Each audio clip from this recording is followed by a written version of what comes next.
Assalamualaikum warahmatullahi wabarakatuh. Perkenalkan nama saya Yunika, NIM saya 212 10 11. Di sini saya akan mereview tentang ciri-ciri muslim preneur dari pandangan muslim, sarjana, dan akademis. Kewirausahaan sebagai bagian dari ekonomi dan bisnis Islam terkait dengan pengajarannya. Kesempatan di luar kendali sumber daya, Islam selalu mendorong umat Islam untuk menjadi seorang pengusaha yang inovatif dan aktif. Menjalankan bisnis secara etis adalah hal yang sangat penting. Harusnya dipraktekkan oleh semua pengusaha, terutama kaum muslimpreneur. Oleh karena itu, banyak muslimpreneur menjadi pengusaha sukses saat ini. Tentang kewirausahaan. Kewirausahaan sebagai bagian dari ekonomi dan bisnis Islam terkait dengan pengajarannya, kesempatan di luar kendali sumber daya. Setiap bisnis dan kegiatan wirausaha itu sejalan dengan ajaran Islam yang dianggap sebagai ibadah kepada Allah Subhanahu wa taala. Pengertian tentang Islam dan etika. Etika berasal dari kata Yunani ethos yang berkembang menjadi etik dalam bahasa Prancis, etis Latin, dan etik dalam bahasa Inggris. Etika meliputi karakter, perilaku, prinsip moral yang mempengaruhi perilaku dan nilai-nilai yang dipercayai individu atau kelompok. Banyak penulis mendefinisikan etika sebagai satu set nilai-nilai norma dan landasan moral mengenai tingkah laku dan tingkah laku individu dalam suatu sosial kelompok ini, memungkinkan mereka untuk membedakan suatu tindakan sebagai benar atau salah dan sebagai baik atau buruk menurut James. Akhlak yang merupakan perpaduan keseimbangan antara unsur spiritual dan fisik menjadi dasar utama dalam pembentukan etika muslim. Penerapan etika nilai-nilai yang berpedoman pada filosofi tauhid dan memberikan ukuran nilai yang universal sistem yang harus diikuti oleh setiap manusia. Demikianlah terbentuknya kaum muslimin. Etika wirausaha juga dilandasi oleh nilai-nilai akhlak. Pengusaha muslim terikat pada konsep hubungan dengan Allah, hubungan dengan orang lain, dan hubungannya dengan lingkungannya, baik itu intrinsik maupun ekstrinsik perilaku dan tindakan mereka. Ketiga hubungan ini akan menghasilkan nilai-nilai etika pengusaha muslim termasuk takwa, kasih sayang, dan amanah. Yang ketiga, Islam dan kewirausahaan. Ada berbagai definisi yang dikemukakan tentang wirausaha ini, termasuk individu yang terlibat dalam suatu perusahaan atau bisnis baru. Membangun bisnis baru bersiaplah untuk menghadapi semua resiko dan menemukan cara untuk menggunakan sumber daya secara optimal dan menciptakan lebih banyak kesempatan kerja. Pengusaha sukses biasanya dikaitkan dengan beberapa karakteristik tertentu sebagai aset untuk kesuksesan mereka. Banyak penulis seperti Hisrik telah menjelaskan secara spesifik karakteristik wirausaha sukses seperti disiplin, keinginan untuk sukses, tindakan berorientasi pada tujuan, dan memiliki tingkat energi yang tinggi. Yang keempat yaitu metodologi. Data yang digunakan untuk penelitian ini dikumpulkan melalui pendekatan kualitatif. Serangkaian semi wawancara terstruktur dilakukan dengan cendekiawan dan akademis muslim untuk didokumentasikan pandangan mereka terhadap karakteristik muslim preneur.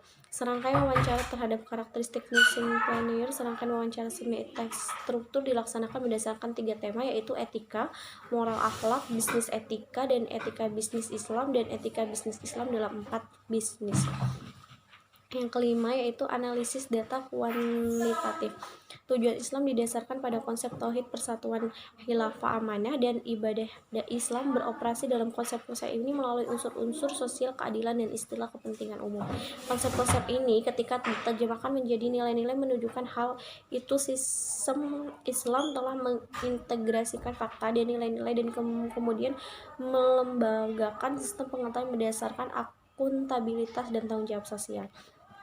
Yang kelima yaitu moral dan akhlak. Semua responden umumnya menjelaskan bahwa akhlak adalah tentang perilaku, sikap, dan gerakan manusia. Pembahasan tentang etika akhlak dan akhlak adalah tentang sifat-sifat yang baik dan perbuatan buruk dan perbuatan yang diperbolehkan dan tidak diperbolehkan. Pembahasan tentang etika akhlak dan akhlak adalah tentang sifat-sifat yang baik dan perbuatan buruk dan perbuatan yang diperbolehkan dan tidak diperbolehkan. Perbedaan utama antara semua ini istilah adalah sumber dalam menentukan nilai-nilai. Tindakan tersebut praktek etika dan moral. Tanpa nilai-nilai akhlak akan menghasilkan pribadi yang beretika dalam berorganisasinya. Terikat geluntung mematuhi etika dan aturan yang ditetapkan pada saat yang sama itu tidak menjamin mereka akan tetap etis ketika berada di luar organisasi dan entitas bisnis mereka. Namun demikian, nilai-nilai akhlak yang dimiliki oleh setiap individu akan dianut setiap saat dan kondisi seperti itu temperamen dan sifat asli dari perilaku mereka dan itu telah menjadi bagian dari diri mereka sendiri, seperti halnya komunisme yang akan membentuk pengikutnya untuk mengamalkan doktrin komunisme. Dalam kehidupannya, Islam juga menekankan pentingnya pendidikan di kalangan umat Islam membentuk akhlak mereka. Kekuatan pendidikan Islam akan mempengaruhi pengamalan akhlak di kalangan Muslim, termasuk Muslimpreneur. Yang ketiga yaitu etika bisnis dan etika bisnis Islam. Pembahasan etika bisnis Islam sebenarnya mengacu pada teori akhlak konteks bisnis. Selain itu, ada berbagai teori tentang file bisnis seperti teori utilitas, teori kepuasan, dan lain-lain yang seharusnya dikoordinasikan dengan prinsip akhlak. Kerangka dasar etika bisnis Islam terdiri dari takwa dan ibadah, menyembah kepada Allah Subhanahu wa taala. Dari kerangka dasar ini ada elemen lain yang akan melengkapi karakteristik muslimpreneur. Takwa, iman kepada Allah, bisa diwujudkan melalui pelaksanaan ibadah wajib dan sukarela baik fardu ain pribadi dan kifayah. Ini termasuk sholat, puasa di bulan Ramadan, haji, umrah, dan sedekah. Menentukan pentingnya thayyibah, kebersihan, kepedulian lingkungan, dan membangun persaudaraan Islam. Etika bisnis Islam dalam 4 fungsi. Ciri-ciri Muslimpreneur dideskripsikan secara detail berdasarkan tindakan mereka di aktivitas bisnis mereka. Yang pertama yaitu etika bisnis Islam dalam produksi. Fungsi produksi dalam sistem ekonomi Islam dikendalikan oleh konsep al-rizki serta sumber pendapatan halal dan haram. Yang kedua yaitu etika bisnis Islam dalam pemasarannya. Pemasaran adalah fungsi bisnis yang mengidentifikasi kebutuhan konsumen, menentukan pasar sasaran, dan menerapkan produk dan layanan untuk melayani pasar ini.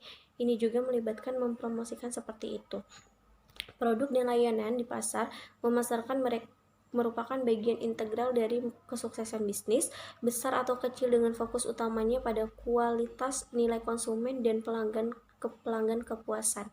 Strategi yang biasa digunakan adalah bauran pemasaran. Ini terdiri dari 4 variabel yang dikenakan sebagai 4P: produk atau layanan, tempat, harga, dan promosi pemasaran. Yang ketiga yaitu etika bisnis Islam dalam pembiayaan. Pembiayaan syariah sama pentingnya dengan proses produksi itu sendiri bagi kaum muslimpreneur ini, karena umat Islam terikat oleh prinsip-prinsip Islam dalam setiap aspek kehidupan mereka. Di dalam konteksnya untuk memperoleh pendapatan halal, setiap aktivitas seorang muslim harus dilakukan sesuai dengan prinsip syariah. Yang keempat yaitu etika bisnis Islam dalam sumber daya manusia. Karyawan adalah aset perusahaan yang paling berharga karena mereka adalah penggerak perusahaan. Hubungan antara pengusaha dan karyawan termasuk dalam kategori hablum minan nas. Dengan demikian, Islam mengajarkan hubungan antara pengusaha dan karyawan harus dibangun di atas kerangka Islam. Jadi kesimpulan dari ciri-ciri muslimpreneur yaitu etika sebagai dikemukakan dalam pembahasan di atas merupakan pedoman pembentukan sistem etika di antara muslimpreneur. Kode etik Islam multidimensi, jangkauannya jauh dan luas.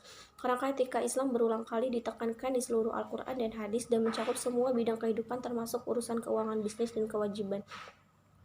Kode dasar perilaku moral seperti kejujuran, kepercayaan, kemurahan hati, kepatuhan pada komitmen dan kontrak bisnis, perlakuan yang adil terhadap pekerja, menghindari praktek jahat, memberikan latar belakang umum. Sekian review tentang ciri-ciri muslimpreneur dari saya. Kurang lebihnya saya mohon maaf. Terima kasih.